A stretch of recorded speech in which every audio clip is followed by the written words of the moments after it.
have when they design products. Then I'll talk about Spence's model of product design and the distinction between marginal and inframarginal consumers. Then I'll talk about a particular example of this model, which is Hotelling's model of the linear city, and talk about its application to politics. I'll then talk about some of the other applications to newspapers' choice of political slant, and to what are called platforms. I'll then talk about the intensive margin of participation in a product. So initially, we're just going to talk about whether people buy a product or not. And there I'll start talking about how much of a product people buy, or how intensively they participate in a product. And the sorting of consumers, trying to get the most valuable and get rid of the least valuable consumers. And we'll apply that to talk about consumer credit markets, in particular an empirical analysis by Laurent Aynave and his co-authors. And then on Tuesday, we're going to follow up by applying some of these principles to price discrimination. And that will largely be an application of the things we discussed today. Okay.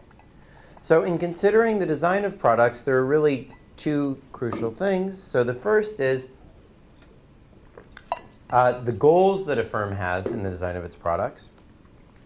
And those include keeping costs low and prices high, attracting as many consumers as possible, and attracting the most valuable consumers.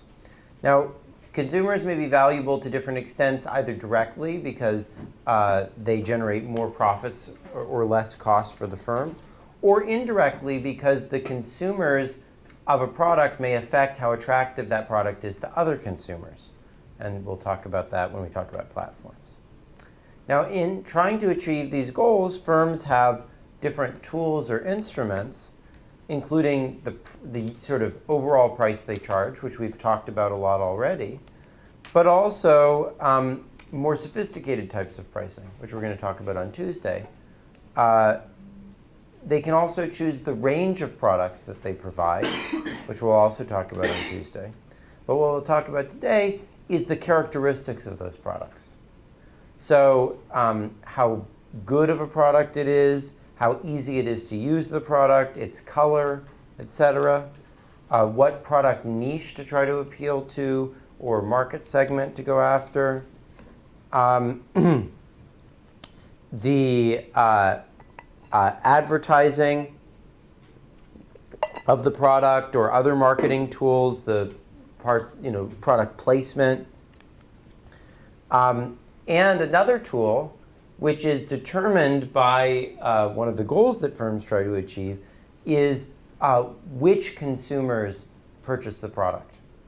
That can affect how valuable a product is to consumers in many contexts, and we'll talk about that later. So today we're really going to try to think about how firms should and can use these tools to achieve their goals in the design of products.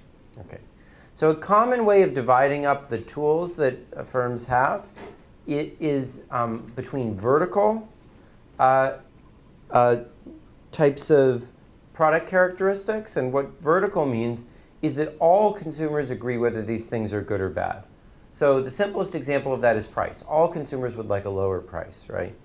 But any sort of general quality of a product will be also vertical. So like the speed of an internet connection or the level of insurance coverage would be a natural vertical characteristic. Now, in vertical characteristics, consumers may differ in terms of how much value they put on it, but they all agree that it's a good thing. Horizontal characteristics are different. They are ones that some consumers view as good, but other consumers view as bad. And one way of representing this is that consumers have an ideal point, somewhere where they'd like the product to be, and anything to one side or the other of that makes it less attractive. And we'll see a simple model of this below. but things that are usually viewed in terms of as being horizontal characteristics are colors, flavors, designs, styles, political bias for a news agency, right? Because some people will view that as good, some as bad. Now, in reality, many characteristics of products are actually what I would call diagonal, which is that the overwhelming majority of consumers view it as being good, but some might view it as being bad. So there's sort of a mixture of these two things.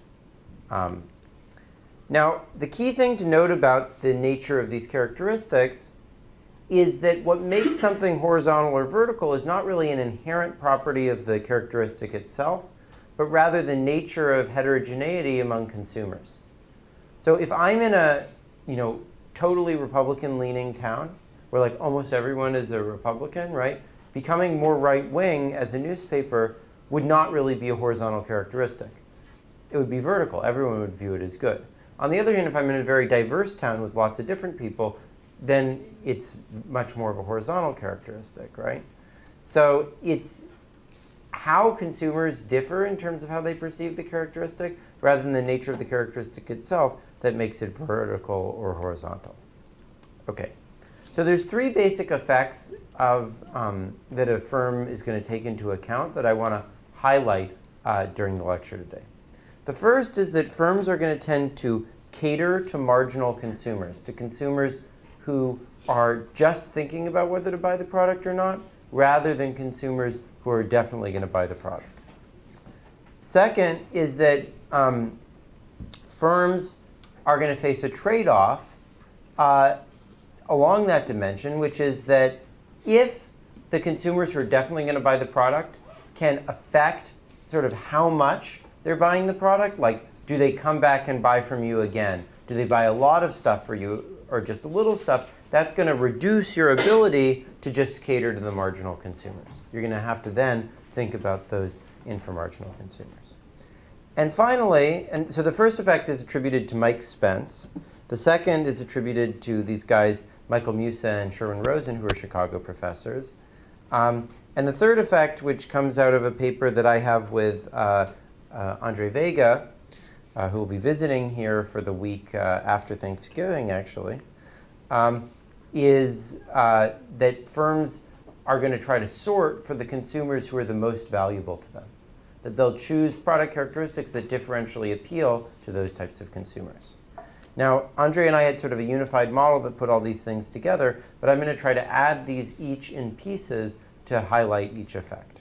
So I'm going to start with the Spence effect, then I'll add in the Musa-Rosen effect, and finally we'll get to the Vega-Weyl effect. So let's suppose that there are many consumers, each of whom buys a product or doesn't buy a product. That's going to be the Spence model.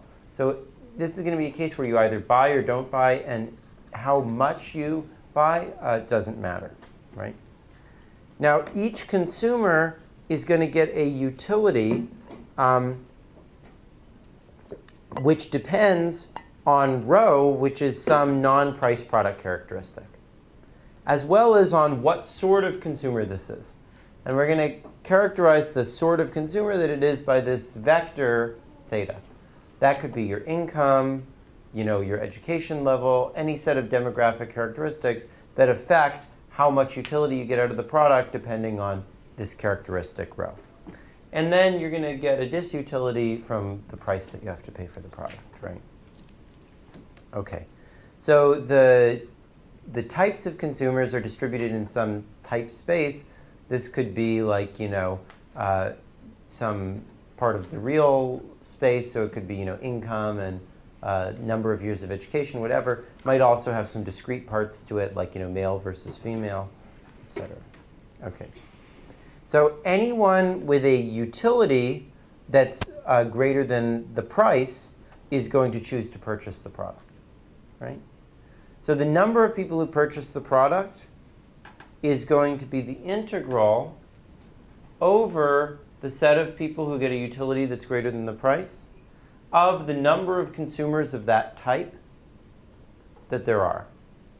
So this is something that, for those of you who are not familiar with statistics, maybe, or probabilities, not as familiar, but the basic idea here is that f measures how many consumers there are that have a type like this. And we're going to integrate over the set of consumers who are willing to pay the price for the product, the number of consumers of that type there are. You're basically adding up how many people would be willing to buy the product. Right? Now, the set of people who are willing to buy the product is capital theta, which is the set of all types that have a utility that's greater than the price. OK. So throughout this analysis, we're going to be taking derivatives of integrals like this, right? Because this is an integral that says how many people buy the product, or what are the people who buy the product like. Yeah, go ahead, Kevin. Is there any reason in particular you also include the equality in the integral? Doesn't matter. Basically, we're only going to consider cases where this distribution is continuous and smooth and so forth. So it doesn't matter whether you include that the equality types or not. OK. So when we take derivatives of integrals, right, what we use is the fundamental theorem of calculus, or Leibniz's rule, right? Now, you're probably used to doing that in one dimension. Or maybe you guys took multivar, and so you know like about Green's theorem and Stokes' theorem, which are sort of about doing that in multiple dimensions.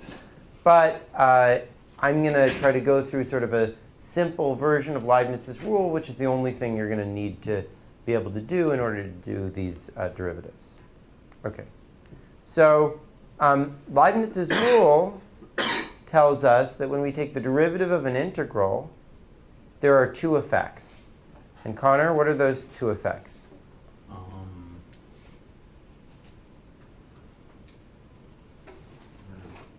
When we take the derivative of an integral, right? Like, remember when you, just from calc, BC Calc, you have an integral, and you take its derivative with respect to something. You have to do two things, right? What are those two things? Do you like chain rule? Yeah, well, but it's a derivative of an integral, right? And so, in particular, there are two effects that come out of the chain rule. What are those? Does anyone else remember? Taking the derivative of an integral. There's the effect on the boundary, right? Like the bounds of integration. And there's the effect of the interior of the integral, right? So if I just had a normal integral in one dimension, right? If I integrate from f of y to g of y, h of x, comma y, dx, right? When I take the derivative, I get a change in the bounds of integration, and I get a change on the interior, right? Those are the two effects.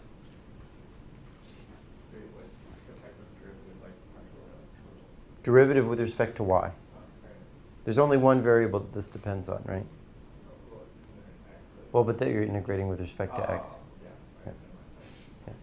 So, I mean, here I've set it up in that way. So there's only one thing you can take the derivative with respect to. OK. So the derivative on the boundary, right, here, the effect you would get from that is you would get g prime of y times h of g of y y, right? That would be the effect from changing the top. And we would get a similar one minus the one on the bottom, right?